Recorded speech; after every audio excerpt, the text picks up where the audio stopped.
સંત એટલે બીજી માં।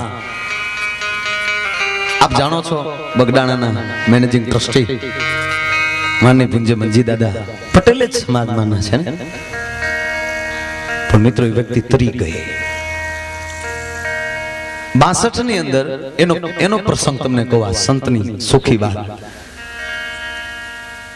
62 માં પીએસઆઈ ની ભરતી થયેલી અને એની અંદર એસએસસી પાસને લેવામાં આવતા હતા। તેથી મંજીભાઈ ગ્રેજ્યુએટ હતા। પીએસઆઈ નો ઇન્ટરવ્યુ આપેલો, ઇન્ટરવ્યુ આપ્યા પછી બાપાની હાજરી છે બગડાણામાં। મંજીભાઈ ને બીજા 2-5 મિત્રો આશ્રમમાં હોજ ગાળે છે। પૂજ્ય બાપા છે ઓટા ઉપર બેઠા છે, એમાં ટપાલીને આવવું, મંજીભાઈ નું નામ બોલી હાથમાં કવર આપવું, કવર ખોલીને જોયું તો પીએસઆઈ નો ઓર્ડર અમદાવાદ હાજર થવા। હવે 62 માં પીએસઆઈ નો ઓર્ડર આવે, માણસને આનંદ કેટલો થયો હશે। ઈ જ આનંદમાં બાપાના શરણોમાં કવર મૂક્યું, હાથ જોડીને મંજીભાઈ ઉભા રહ્યા। કેમ મંજી, કેમ આનંદમાં છો? બાપા આપની કૃપાથી, આપની દયાથી હું અત્યારે પીએસઆઈ થઈ ગયો। બાપા કે વાલા પીએસઆઈ એટલે શું કહેવાય?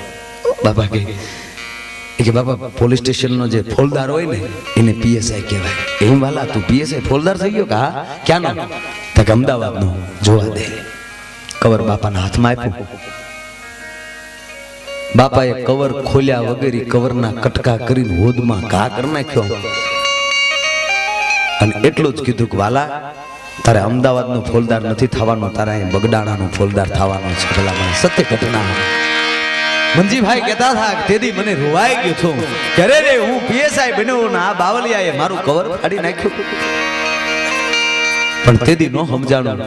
પણ બાપાની વિદાય થયા પછી જાણે ટ્રસ્ટના પ્રમુખ નિમવાના હતા અને જ્યારે એમ કહેવાય જગદગુરુ શંકરાચાર્ય જેવાની હાજરી હતી અને તેથી ટોળાની વચ્ચે એમ કહેવાય કે મંજીભાઈ સામે લાંબી આંગળી કરીને કીધું ઓલા છોકરાને ઉભો કરો અને એ આઈનો મેનેજિંગ ટ્રસ્ટી પ્રમુખ થાય।